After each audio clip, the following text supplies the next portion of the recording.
कुंडली में पितृदोष की। क्या पितृदोष होने पर भी तनाव या डिप्रेशन आपको घेर सकता है? क्या है इससे जुड़ा सच, ये समझते हैं पंडित जी से। पंडित जी, अभी जो आपने बताया कि लगभग जो मानसिक स्थिति होती है वो चंद्रमा पे डिपेंड करता है, और आपने पूरा लॉजिक के साथ समझाया हमारे दर्शकों को, लेकिन क्या इसके अलावा पितृदोष भी एक वजह रहती है इन चीजों के लिए? हाँ, पितृदोष बहुत बड़ा कारण होती है, लेकिन जिस तरह से आज पितृदोष का हौवा खड़ा किया गया है समाज में, ऐसा कुछ पितृदोष होता नहीं है। पितृदोष का मतलब है कि अगर आपकी जन्म कुंडली में बृहस्पति और राहु छठे, आठवें, 12वें भाव में हों, तो ये एक प्रकार का पितृदोष है। इससे तनाव की समस्या हो सकती है। बृहस्पति राहु या बृहस्पति और केतु की स्थिति एक प्रकार की डिप्रेशन, एंजाइटी दे सकती है, क्योंकि बृहस्पति जीवन और सुख का कारक ग्रह है। राहु और केतु के साथ युति होने से ही बृहस्पति पीड़ित हो जाता है, और उसके पीड़ित होने के बाद फिर ऐसा आदमी एंजाइटी का शिकार हो जाता है।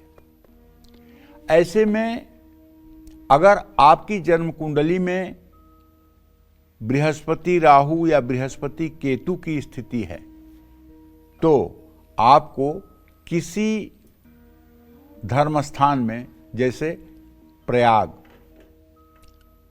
प्रयाग में नागबासुकी मंदिर पर, दारागंज में पीपल के नीचे आप त्रिपिंडी श्राद्ध करा लीजिए, या संगम के किनारे त्रिपिंडी श्राद्ध करा लीजिए, या काशी में पिशाच मोचन पर आप त्रिपिंडी श्राद्ध करा लीजिए, या कुरुक्षेत्र से 30 किलोमीटर उत्तर की तरफ पिहोवा एक जगह है, वहाँ आप करा लीजिए, या पुष्कर राजस्थान में आप वहाँ श्राद्ध करा लीजिए, त्रिपिंडी श्राद्ध।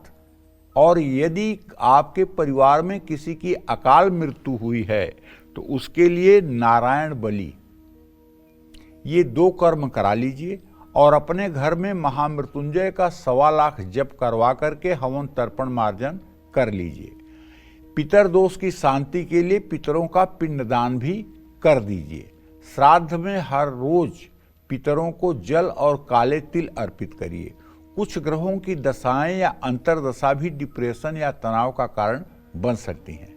जब भी शनि की 7.5 आती है या शनि अष्टमेश और अष्टम में स्थित होता है, तो इसकी दशा आने पर मन परेशान रहता है। ऐसे में शनिवार को सरसों के तेल में छायादान करना चाहिए। सरसों के तेल में अपना चेहरा देख करके छायादान करना चाहिए। शनिवार और मंगलवार को हनुमान चालीसा का पाठ करना चाहिए। राहु और शनि के मंत्रों का नियमित जप करना चाहिए। ये तो एक पहलू रहा। अब दूसरा पहलू भी इसका है। दूसरा पहलू ये है कि जब पितरदोष हो जाता है, और खास करके सप्तम भाव में पितरदोष हो गया या लग्न में पितरदोष हो गया, तो ऐसे लोगों के घरों में 30 साल, 40 साल, 50 साल की उम्र हो जाती है, शादियां नहीं होती। 3 बहनें कुंवारी हैं, 3 भाई कुंवारे हैं, घर में वंश आगे बढ़ने वाला नहीं है, कोई घर में शुभ कार्य नहीं हो रहा है, घर की पेंटिंग हुए 20 साल हो गई है, माने अभाव ही अभाव, परेशानी ही परेशानी, दुख ही दुख, और कोई उपाय काम नहीं कर रहा है। तो मैं आपको बताना चाहूंगा, वैसे एक बहुत बड़े संत की वाणी आपसे कह रहा हूं, विश्वास करिए। वो संत हैं, वृंदावन में रहते हैं, परम पूजनीय, परम आदरणीय, पवित्र कीर्ति स्वामी प्रेमानंद जी महाराज तत्वबोध महात्मा हैं। साक्षात राधा कृष्ण उनमें रहते हैं। केवल आपकी दृष्टि होनी चाहिए देखने की। अगर आपकी दृष्टि होगी तो आपको दिखेंगे राधा कृष्ण उनके अंदर। रात के 2 बजे जब वो अपने आवास से निकलते हैं तो लाखों की भीड़ उनके दर्शन के लिए होती है।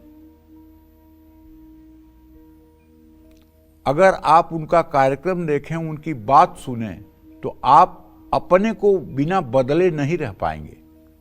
वो कहते हैं कि अगर आप पितर दोष से प्रभावित हैं, पितर दोष के कारण आपका जीवन नारकी हुआ है, तो आपको चाहिए कि आप अपने घर में 5 अच्छे विद्वान ब्राह्मणों को बुला करके और श्रीमद् भागवत महापुराण का संस्कृत में मूल पाठ करवा दीजिए।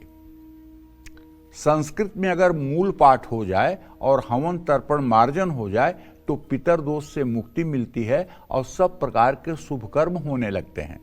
लेकिन इसमें मेरा एक संशोधन है कि मान लीजिए अगर आपके पास 5 ब्राह्मण बुलाने की हैसियत नहीं है, 5 ब्राह्मणों को 7 दिन रोकने की स्थिति नहीं है, तो मैं आपसे कहूँगा कि गीता प्रेस की किताब श्रीमद् भागवत महापुराण दोनों खंड में 2 खंड में है, इसको खरीद लीजिए, 600-700 रुपये में मिलेगी। और आप एकादशी के दिन राम दरबार की पूजा करके या कृष्ण भगवान की पूजा करके या विष्णु भगवान की पूजा करके एक घी का दिया जलाकर सुबह शाम 1-1 घंटे हिंदी में बोल बोल कर पाठ करिए।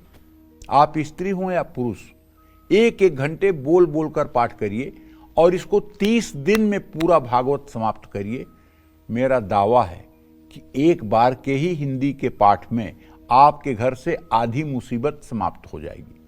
फिर दूसरी बार अगर आप करेंगे तो संपूर्ण रूप से आपके घर का सारा विषाद समाप्त हो जाएगा और सब घर में शुभ कार्य होने लगेंगे और घर में खुशियां आएंगी और घर पितर भी प्रसन्न होंगे और आपका मंगल होगा, कल्याण होगा। इसमें कोई दो राय नहीं है। जय मां विंध्यवासिनी।